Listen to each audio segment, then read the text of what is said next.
and welcome to Whatever Happened to the Gentleman.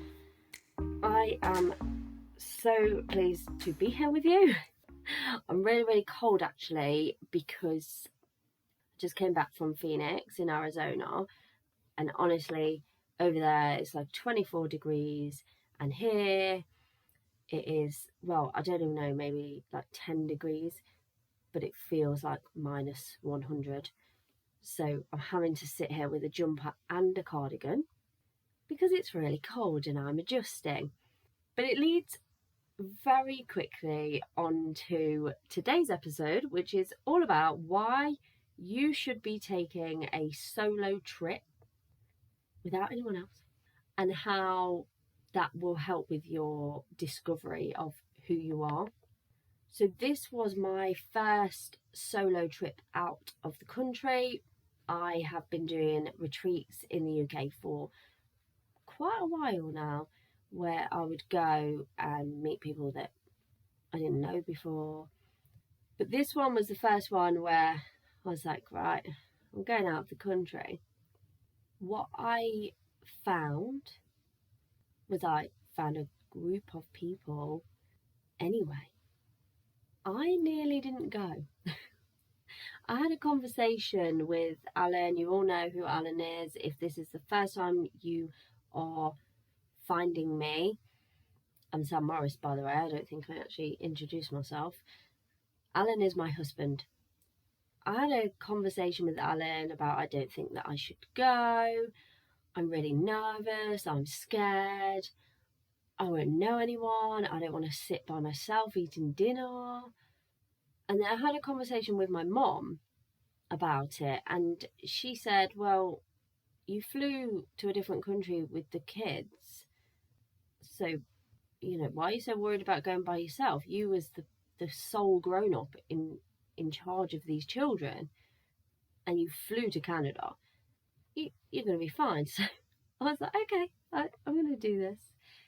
But I decided to do something a little bit different, something that I would not normally do, and it was to put myself out there. We have a Facebook group for the group that I'm kind of part of, the community that I'm part of coaches, and I put in that community, I'm sitting in Heathrow Airport, is anyone else here? I had 6 different people message me from that, who were all on my flight, and I spent the next 4 days with them. I didn't eat alone once. Other than lunch, one of the days at lunch, I went out by myself and I just sat in the sun and ate and kind of reflected on myself. But other than that, I met people because I did something different and because I went somewhere by myself. And the whole experience has changed the way that I look at everything in my life. It's made me realise that sometimes as humans, and I talk about this in my programs, and I talk about this with my one-to-one clients all the time, that our unconscious mind keeps us stuck in things. It keeps us linked to habits, even if they're unhealthy habits. How many times do you continuously eat bad food for you? It's bad. It's no different to when you surround yourself with people that don't fill your life with joy.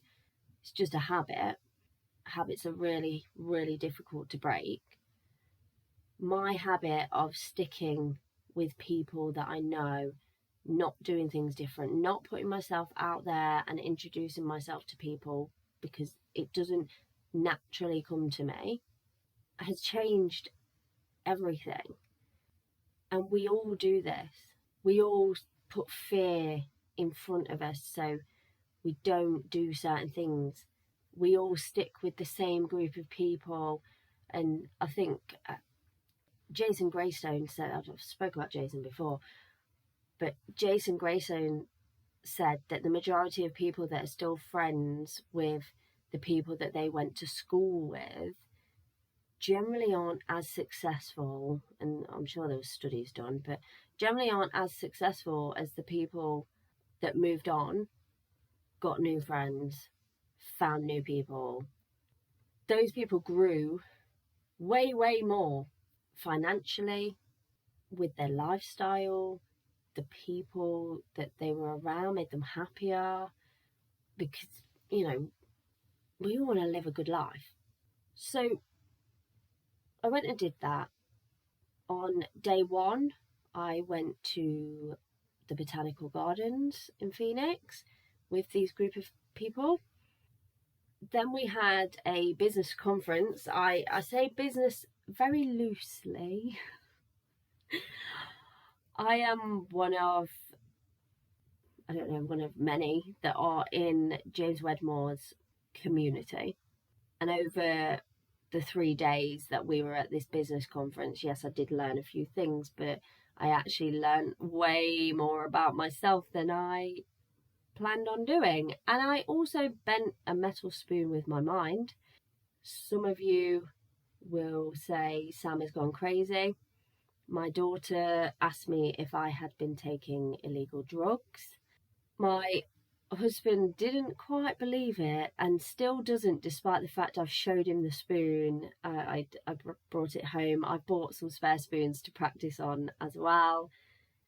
But that whole experience is because I did something different, and I went and I took a trip by myself, and I got to be just me, not Sam the podcaster, not Sam the mum, not Sam the wife, not Sam the daughter, the friend, the sister, because we all put on these different versions of our personality because of the people that we are around, because of the roles that we take in life.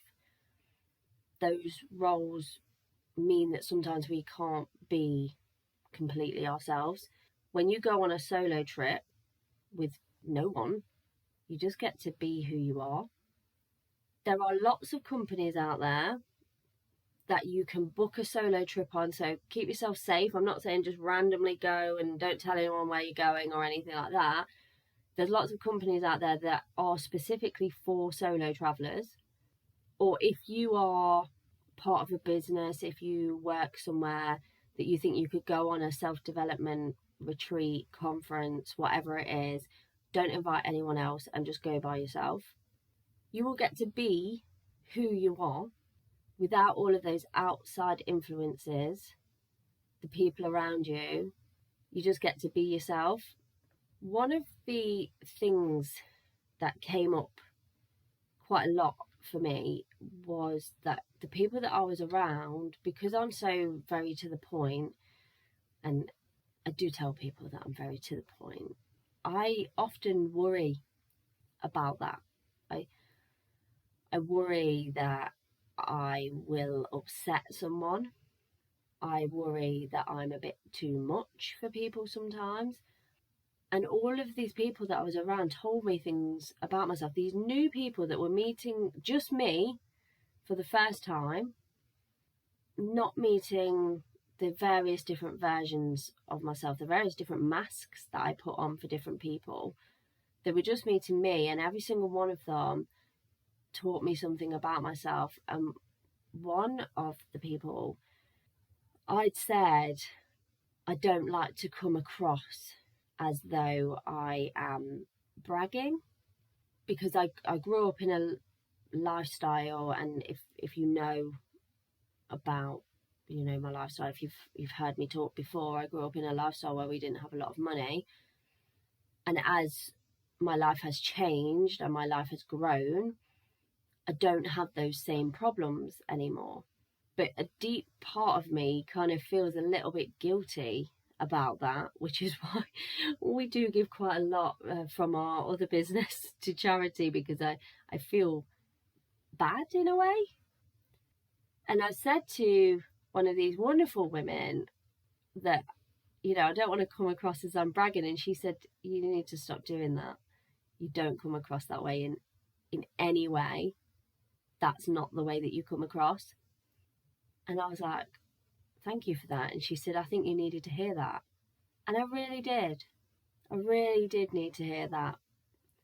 And that's what happens when you go places by yourself, you meet people that only see a version of you, and you get to just have a kind of fuck it moment where if you are authentically you and you say things that you would say because it's you, and other people then get it, and you can be open with those people, because realistically, if they don't like you, you never actually have to have any contact with them ever again.